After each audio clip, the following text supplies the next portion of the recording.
உங்ககிட்ட ஒரு சூப்பரான ஐடியா இருக்கா? சரி, அந்த ஐடியாவ வெறும் கனவா மட்டும் வச்சுக்காம நிஜமாவே லாபம் பாக்குற ஒரு பிசினஸா மாத்துறது எப்படின்னு யோசிச்சிருக்கீங்களா? வாங்க, அத பத்தி தான் நாம இப்ப பாக்க போறோம். நம்ம எல்லாருக்குமே லைஃப்ல அந்த மாதிரி ஒரு மொமெண்ட் வந்திருக்கும் இல்லையா? திடீர் மனசுல ஒரு ஸ்பார்க், அட இது ஒரு செம்ம ஐடியாவாச்சேன்னு தோணும். ராத்திரியில தூங்க விடாம பண்ற, என் குளிக்கும்போது கூட மனசை விட்டு போகாத அந்த ஒரு ஐடியா உங்களுக்கும் இருந்திருக்கும். ஆனா ஒரு நிமிஷம், அந்த சூப்பர் ஐடியா நிஜமாவே ஒரு சூப்பர் பிசினஸா மாறுமா? இதுதான் இங்க முக்கியமான கேள்வி. சரி, வாங்க இதுக்கான பதில நம்ம ஒன்னா சேர்ந்து கண்டுபிடிக்கலாம். எல்லாமே ஒரு மேப்ல இருந்து தான் ஸ்டார்ட் ஆகுது. வாங்க, அந்த மேப்பை நாம இப்போ ஒன்னா சேர்ந்து உருவாக்கலாம். ஒரு புது இடத்துக்கு போற எக்ஸ்ப்ளோரர் மாதிரி நாம இந்த பயணத்தை தொடங்கலாம். சரி, எந்த ஒரு பயணமா இருந்தாலும் முதல்ல நாம எங்க போறோம்னு தெரியணும். உங்க ஐடியாவுக்கான மார்க்கெட், அதாவது நீங்க விளையாட போற கிரவுண்ட், அது எவ்ளோ பெருசுன்னு முதல்ல அளந்து பாத்திரலாம். நம்ம மேப்பு சரியா வரையணும்னா இந்த மார்க்கெட்டை 3 அலகலக ஹைட்ல இருந்து பார்க்கணும். அப்போதான் ஒரு முழுமையான வியூ கிடைக்கும். முதல்ல ரொம்ப உயரத்துல இருந்து ஒரு ஹெலிகாப்டர் வியூ மாதிரி பார்க்கலாம். இதுக்கு பேரு தான் TAM, அதாவது டோட்டல் அட்ரஸபிள் மார்க்கெட். சிம்பிளா சொல்லணும்னா, உங்க ப்ராடக்ட் அல்லது சர்வீஸ இந்த உலகத்துல இருக்கிற எல்லாருமே வாங்குனா அதோட மொத்த மதிப்பு எவ்ளோ இருக்கும்.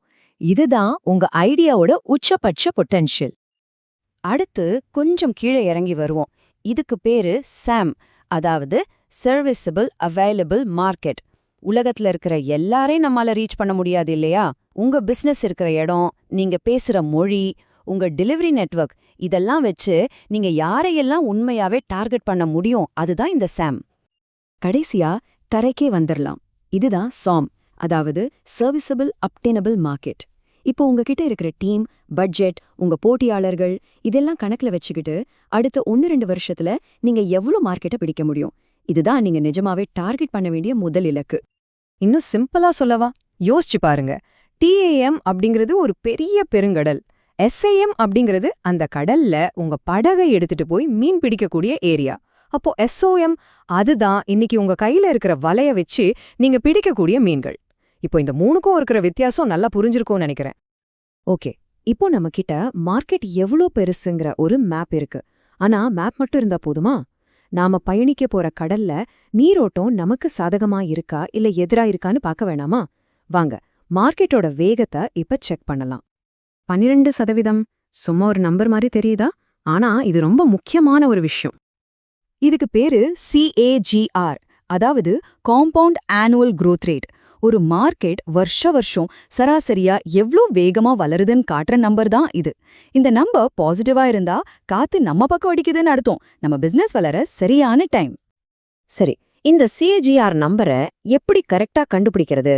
சும்மா அடுத்த வருஷம் இப்படி இருக்கும்னு சொல்ற கணிப்பு மட்டும் நம்பக்கூடாது. முதல்ல போன 3-5 வருஷத்துல மார்க்கெட் எப்படி வளர்ந்துருக்குன்னு பார்க்கணும்.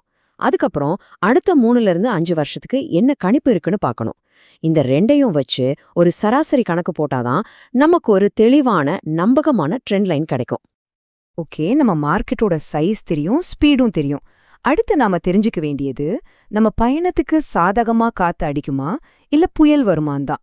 அதாவது வெளியிலேந்து நம்மள பாதிக்கக்கூடிய சக்திகள் என்னன்னு பார்க்கலாம். எந்த ஒரு பிசினஸ் பயணத்திலையும் 2 விதமான காத்து அடிக்கும். ஒன்னு நம்மள வேகமா முன்னாடி தள்ளுற டேல் விண்ட், இதான் மார்க்கெட் டிரைவர்ஸ். இன்னொன்னு நம்ம வேகத்தை குறைக்கிற ஹெட் விண்ட், இதுதான் மார்க்கெட் தடைகள். இது ரெண்டுமே என்னன்னு நம்ம தெளிவா தெரிஞ்சு வச்சுக்கணும். சரி, நாம மட்டும் தனியா இந்த கடல்ல பயணம் செய்ய போறதில்ல. கூடவே வேற யார் யாரெல்லாம் இருக்காங்க? வாங்க, நம்ம போட்டியாளர்கள் யாருன்னு ஒரு பார்வை பார்க்கலாம். இந்த சார்ட்ட பாருங்க. இது ஒத்த நோட்டத்துல ஒரு கதைய சொல்லுது.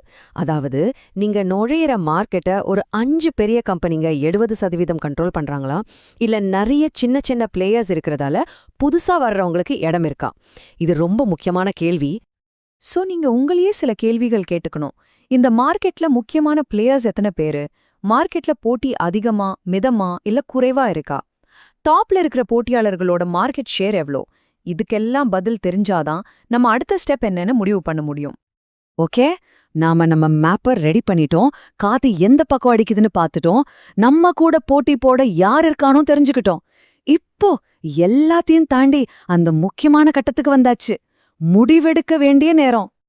மார்க்கெட் சைஸ், அதோட வளர்ச்சி, போட்டியாளர்கள். இவ்ளோ நேரம் நாம பண்ண இந்த எல்லா அனாலிசிஸும் கடைசியா ஒரே ஒரு கேள்விக்கு தான் பதில் சொல்ல போகுது.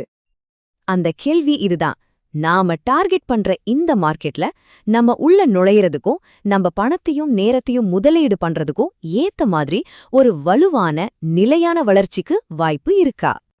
பாருங்க, இந்த ஃப்ரேம்வொர்க் உங்களுக்கு ஆமா இல்ல இல்லன்னு ஒரு மேஜிக் பதில தராது. ஆனா அதை விட ஒரு நல்ல விஷயத்த தரும். அது என்னன்னா, எல்லா டேட்டாவையும் வச்சு நீங்களே ஒரு தெளிவான புத்திசாலித்தனமான முடிவு எடுக்கறக்கு இது ஒரு வழிகாட்டும். இப்போ உங்க ஐடியாவுக்கான மேப் உங்க கையில இருக்கு. இந்த மேப்பை வச்சுக்கிட்டு நீங்க எதை உருவாக்க போறீங்க?